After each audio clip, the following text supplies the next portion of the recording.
This just happened. We just found out that Charlie Kirk got shot. I'm looking. I haven't seen anything that said confirmed.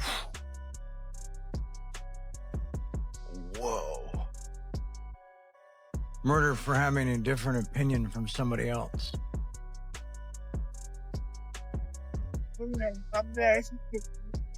Okay. Interesting. Okay. Why? Wait. Everyone knows Joe Rogan isn't the type to hold back his thoughts, but this time, his skepticism lit a fire far beyond his studio. During a recent podcast episode, the comedian-turned-cultural commentator casually suggested that there was something strange about the details surrounding Charlie Kirk's death. And before the clip even had a chance to finish circulating, the internet's attention had already shifted, not toward Rogan, but towards someone much closer to the story, Charlie's widow, Erica. My wife joins us, Erica Kirk, Hi, the beautiful, everyone. legendary Erica. I love you so much. I love you. You're my best friend. Welcome to the Charlie Kirk Show. All at once, the focus shifted. It was no longer simply about how Charlie Kirk died, but who might benefit from his death.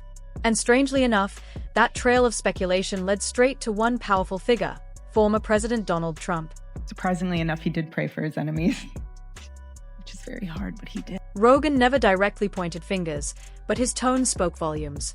The strange case of Turning Point USA's founder being shot on stage during a university event was already unsettling, yet Rogan labeling it weird was enough to open a door most people weren't prepared to step through. On yet. There's a lot of weird shit going on with this. Charlie Kirk's death sent tremors through the entire political landscape.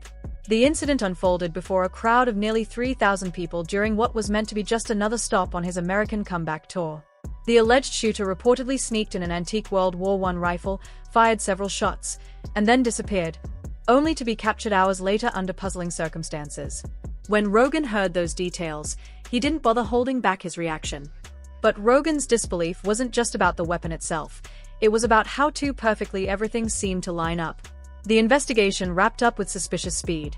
The motive felt overly convenient, and the entire storyline seemed to slide effortlessly into the ongoing storm of American politics.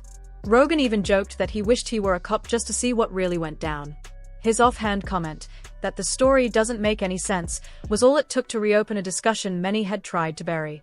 If I were a cop, I'd be sitting there saying, this story's garbage. None of it adds up. Within hours, that one casual remark took on a life of its own.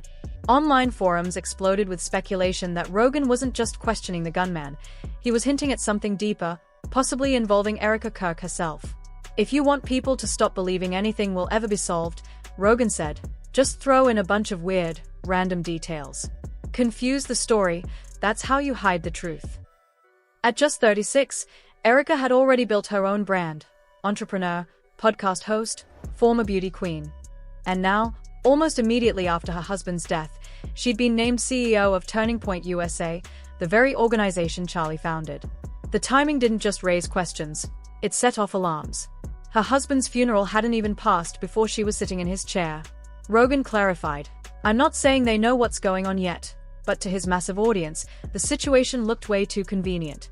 Fans replayed that podcast clip over and over, dissecting every expression and pause, convinced that Rogan's doubt about the shooting's timeline hinted at something bigger, a deeper layer of deception. Whether Rogan meant it or not didn't matter anymore. The internet did what it always does, connect fragments, draw wild conclusions, and craft its next viral conspiracy. But what truly ignited the online frenzy wasn't his words, it was what happened at Charlie Kirk's memorial service. During the event, attended by thousands of mourners, media, and political figures, former President Donald Trump delivered a solemn eulogy. Yet, it was what followed that nobody could ignore. As the crowd stood in silence, Trump wrapped his arm around Erica, who trembled and wiped away tears. Trump pulled Erica close. What was meant to be a comforting embrace quickly became something the public saw in a very different light. To many watching, it didn't look like a simple gesture of sympathy, it looked intimate. Too close. Too familiar. As she lifted her hand toward the sky, forming the I love you sign, Trump leaned in, nodded, and whispered something quietly into her ear. And just like that, the conversation shifted. It was no longer about mourning or grief, it became about chemistry, about body language, about the fact that she didn't step back. Then the internet remembered. Erica wasn't just any widow. Before becoming Mrs. Kirk, She had been Erica Franz, a model and former Miss USA contestant, back in the very years when the pageant was owned by none other than Donald Trump. Miss Arizona 2012. That's where the dots started connecting. Suddenly, what seemed like a moment of compassion began to look like a reconnect ion from the past. Their link, it turns out, went back over a decade, to the glamorous, cutthroat world of beauty pageants. In 2012, long before her marriage to Charlie Kirk, Erica had been crowned Miss Arizona USA, earning her place at the National Miss USA competition, run directly under Trump's Miss Universe organization.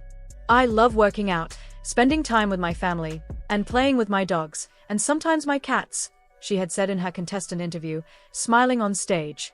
At that time, Trump was known for being deeply involved in the pageant, personally attending rehearsals, appearing backstage without notice, and even approving contestants' looks himself. So when Erica walked onto that stage, there's a strong chance he already knew who she was. After her time in the pageant circuit, Erica remained connected to Trump's entertainment and charity circles, a world where business, fame, and politics often intertwined. There's no proof that their relationship back then was personal, but the timing and proximity raised questions. Did Trump already have a connection with Erica long before Charlie entered the picture? No one can say for certain.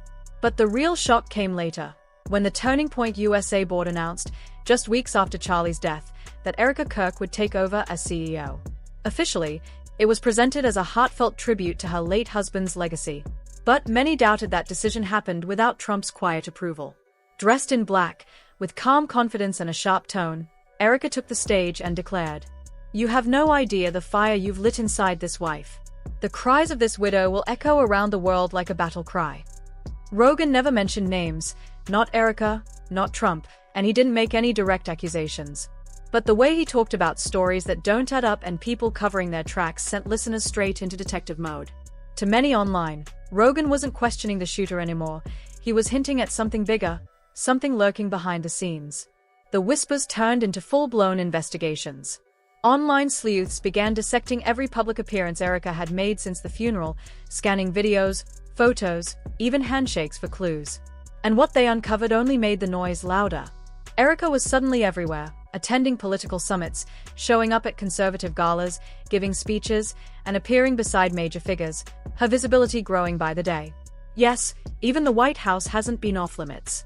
Erica's been spotted more than once standing just a few steps from the former president himself. Sometimes she's the one introducing him at rallies, other times she's quietly positioned nearby, always close enough to keep people talking. To some observers, it looks like mentorship, Trump shaping his next influential voice in the conservative sphere. But others see something more intimate, something unspoken. The photographs don't help much either. The lingering eye contact, the subtle whispers during speeches, the body language that says more than any press release ever could. Yet, neither Trump nor Erica has addressed any of it. Erica continues to share carefully curated posts, Bible verses, church visits, messages about strength and faith. Trump, uncharacteristically, has stayed silent. And in the digital age, silence doesn't end rumors, it feeds them. Right now, that silence feels louder than any statement could. Joe Rogan has always existed in that gray area. Part comedian, part philosopher, part chaos catalyst. He's not a politician, yet his podcast wields more influence than most political campaigns. His listeners come from every side, left, right, skeptical, devout, tuning in because Rogan dares to say what others won't. So when he casually said the Charlie Kirk situation felt weird, it didn't sound like small talk. It hit like a tremor in the foundation. Whether he meant to or not, Rogan cracked open a conversation that rattled the conservative world. Because if there's even a hint, even a whisper, that Charlie's death, Erica's rapid promotion, and Trump's conspicuously protective presence are all connected, then this isn't gossip. It's a political earthquake waiting to erupt. That's the Rogan effect. One stray comment and suddenly, a national tragedy turns into a cultural obsession. Half true crime, half political intrigue, half tabloid drama. All unfolding in real time while Rogan watches from his studio as the fire spreads. Meanwhile, Erica stays on script.